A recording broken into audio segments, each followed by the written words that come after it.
तुमच्या computer skills upgrade करायच्या आहे? दिशा कम्प्युटर इन्स्टिट्यूट घेऊन आले आहेत महा डिस्काउंट ऑफर. आता कोणताही कोर्स करा फक्त 1800 रुपयांमध्ये.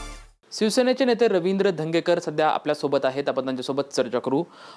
मामा, खरं तर सध्या बघितलं तर राज्यभरात लव जिहादचे प्रकरण जे आहे ते सातत्यानं वाढताना दिसतंय. नाशिकचं प्रकरण झाल्याच्या लगेच अमरावतीसुद्धा प्रकरण समोर येताना दिसतंय. अशामध्ये एक धक्कादायक बाब समोर येते, म्हणजे ती नाशिकच्या नंतरचा जो अमरावतीचा जो प्रकार, ज्या मुलाने लैंगिक अत्याचार केले त्याच्या वाढदिवसाला पोलीससुद्धा सेलिब्रेशनमध्ये सहभागी असलेला एक व्हिडिओ व्हायरल होतोय. नाही, याच्यामध्ये लव जिहादचा जो विषय आहे ह्याच्यामध्ये जर जाणून बुजून अशा पद्धतीने जर कोण करत असेल तर त्याला शासनाने गृह खात्याने त्याच्यावर ॲक्शन घेतली पाहिजे. आणि जर अशा जाणून बुजून किंवा एका खालच्या स्तरावर जाऊन जर अशा विचार जर करत असेल तर त्याला शासनाने कडक कारवाई केली पाहिजे. आणि जो हा करणारा हा पट्टीचा असेल, तो समाजात वेगळा चेहरा दाखवत असेल, हे करताना वेगळा चेहरा दाखवत असेल आणि शासकीय लोकांशी संलग्न म्हणजे भेटणं बोलणं, तो शिकलेला आहे, जरा त्याची बुद्धी जरा जास्त चालत असेल तर ह्या सगळ्या पद्धतीने मुलींवर आकर्षित करणं, त्यांना वेगळ्या पद्धतीनं बोल थापा देणं आणि असं करून अशा पद्धतीनं हा जर विकृत असायलाच पाहिजे आणि त्याच्यावर शासनाने कडक कारवाई केली पाहिजे. कारण शेवटी शासन हे एका विचाराचं, एका लढाईचं शासन आहे. आणि जर अशा पद्धतीने लव जिहाद करत असेल आणि त्याची जर ह्या महाराष्ट्रामध्ये एवढी जर ताकद त्यांनी निर्माण केली असेल तर त्याचा बंदोबस्त हा गृह खात्याने केला पाहिजे. नाशिकमधला जो आरोपी आहे रजा मेमन, त्याचे जे वडील आहेत ते असं म्हणतायत की या प्रकरणाला जातीय रंग जो आहे तो दिला जातोय. जो मुलगा आहे तो आमचा आरोपी नाही असं त्यांचं म्हणणं आहे. नाही, हे पोलीस आणि बाकीचा जो तपासात त्याची सगळी सविस्तर पोलिसांना माहिती मिळेलच. पण ते रस्त्यावरच्या लोकांना का पकडत नाही तर ह्याचं काहीतरी धागेदोरे असतील, त्याशिवाय ह्याच्यापर्यंत पोलीस पोचले नसतील, पोचले असतील. त्यामुळे त्या वडिलांचा आरोप जे त्या पोलिसांवर आरोप करतात तो तपासामध्ये समजेल ना. कुठलाही आरोपी म्हणतच नाही स्वतः मी आहे, त्याचे वडील म्हणत नाही मी माझा मुलगा असं करू शकतो. तो त्याची बाजू मांडतो. पण ती बाजू मांडताना पोलीस त्याची जर व्यवस्थित चौकशी झाली तर तो दोषी असला तर त्यावर कारवाई झालीच पाहिजे. माजी मंत्री असलेले सुबोधजी सावजी यांनी एक वक्तव्य केलं की अशोक खरातकडे ज्या महिला गेल्या होत्या त्या महिलांवरतीच केस दाखल करायला पाहिजे असं त्यांनी वक्तव्य केलं. ना आता हा न्यायालयीन प्रविष्ट हा खरातांचा विषय पोलीस तपास चालू आहे आणि ह्याच्यामध्ये पोलीस आणि गृह खातं सक्षम आहे.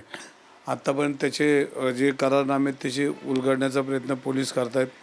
बाकीचे वरिष्ठही त्याच्यावर लक्ष ठेवून आहेत आणि अनेक चुकीच्या जर घटना घडल्या तर त्याच्यावर कारवाई चालू आहे. त्यामुळं आता जे काय ते कायद्याच्या चौकटीतून सगळ्या गोष्टी त्या होतीलच ना. तर विधान परिषदच्या आमदारांचा कार्यकाळ जो आहे तो आता संपलेला आहे आणि आगामी आता महानगरपालिका निवडणुका सुद्धा झालेल्या आहेत. पुण्यामध्ये तसं बघायला तर सक्षम नेतृत्वाला उभारी देण्यासाठी उपमुख्यमंत्री असलेले एकनाथ शिंदे आपल्या खांद्यावरती जबाबदारी ठेवून पुण्याला एक नवं नेतृत्व देऊन एक उभारी देतील का? नाही, याच्यामध्ये मी शिंदे साहेबांचं काम जवळनं बघितलं आहे आणि कोणाला स्वप्नात बी वाटलं नव्हतं की ज्योतिताई वाघमारेंना लोकसभेत पाठवतील, खासदार करतील. आणि मग सर्वच कार्यकर्त्यांना एक आता आशा निर्माण झाली की एकनाथ शिंदे साहेब जे बोलत आहेत की हा कार्यकर्त्यांचा पक्ष आणि कार्यकर्तेच ह्या पक्षाचे नेतृत्व करू शकतात.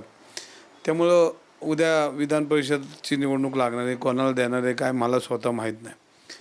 पण ते लक्ष ठेवून येत आणि चांगल्या व्यक्तीला ते माझ्या माहितीप्रमाणे कार्यकर्त्याच्या पाठीशी उभं राहतील.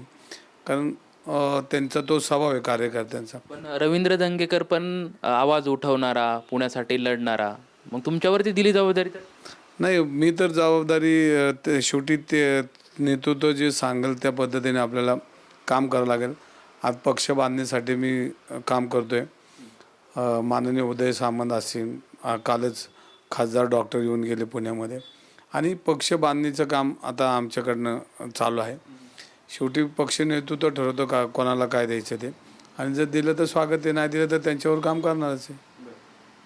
सध्या मुंबईतल्या महानगरपालिकेमधल्या ज्या महापौर रितू तावडे आहेत त्यांनी एक आरोप केला आहे की किशोर पेडणेकरांकडून बाळासाहेब ठाकरे यांचा अपमान झालेला आहे.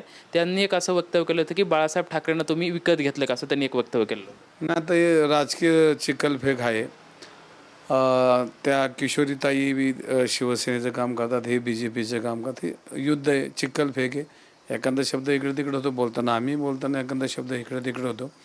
पण शिवसेना प्रमुखांचा आदर त्याच नाही तर अख्खा महाराष्ट्राने देशातले हिंदुत्ववादी लोक बाळासाहेब शिवसेना प्रमुखांचा आदर करतात. त्यामुळं त्यांनी कोणी एकमेकाला शिफारस पत्र देण्याची गरज नाही.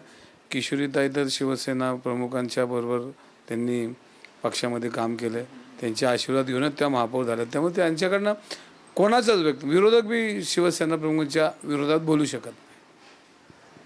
एकनाथ शिंदे यांनी विधान परिषदेच्या आमदाराची जबाबदारी दिली तर त्याचं स्वागतच करू, असं वक्तव्य रवींद्र धंगेकर यांच्याकडून आपल्याला पाहायला मिळत आहे. कॅमेरामॅन सुशांत राऊत सोबत लक्ष्मण जाधव, TVNine मराठी, पुणे. मला तुमच्या कम्प्युटर स्किल्स अपग्रेड करायच्या आहे? दिशा कम्प्युटर इन्स्टिट्यूट घेऊन आले आहेत महा डिस्काउंट ऑफर. आता कोणताही कोर्स करा फक्त 1800 रुपयांमध्ये.